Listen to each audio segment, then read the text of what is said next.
പാലക്കാട് തിരിച്ചുപിടിക്കാൻ CPIM ഇക്കുറി ഇറക്കിയിരിക്കുന്നത് polit bureau അംഗത്തെ.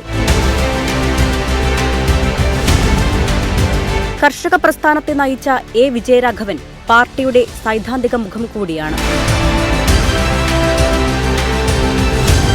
കോടിയേരി ബാലകൃഷ്ണൻ അനാരോഗ്യം മൂലം മാറി നിന്നപ്പോൾ ഇടക്കാലത്ത് സംസ്ഥാനത്ത് പാർട്ടിയെ നയിച്ചതും A. വിജയരാഘവൻ തന്നെ.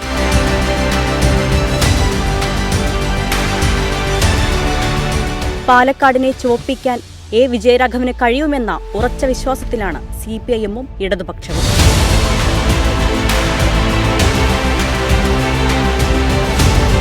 ഇവിടെ BJP-യുടെ ദുർഭരണം ആണിപ്പോൾ നടന്നത്.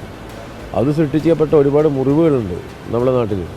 അത് മനുഷ്യർ തമ്മിലുള്ള സ്നേഹ സൗഹൃദങ്ങളുടെ തകർച്ചയ്ക്ക് BJP നേതൃത്വം കൊടുക്കുന്നു. എല്ലാ വിഭാഗം ജനങ്ങളുടെയും ജീവിത തകർച്ചക്കിടയാക്കിയൊരു സാമ്പത്തിക നയമാണ് അത് ആസൂത്രണം ചെയ്ത് നടപ്പിലാക്കിയത്.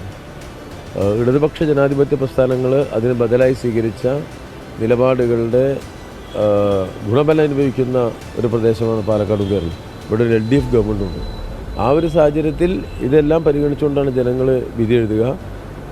കോൺഗ്രസിനെ പോലെയുള്ള പാർട്ടികൾ സ്വീകരിക്കുന്ന അവസരവാദപരമായ നിലപാടുണ്ട്. ഇതിനെല്ലാം എതിരായി ഇടതുപക്ഷത്തിൻ്റെ ശരിയായ വ്യക്തതയുള്ള രാഷ്ട്രീയ നിലപാടും അവ്യക്തതകൾ ഒട്ടുമില്ലാത്ത സാമൂഹ്യ സമീപനവും വെച്ചുകൊണ്ട് ജനങ്ങളുടെ സമരവും മുന്നേറ്റവും ശക്തിപ്പെടുത്തുക എന്ന ഇടതുപക്ഷ നിലപാടിൻ്റെ കൂടെയാണ് ജനങ്ങൾ അണിനിരക്കാൻ പോകുന്നത്.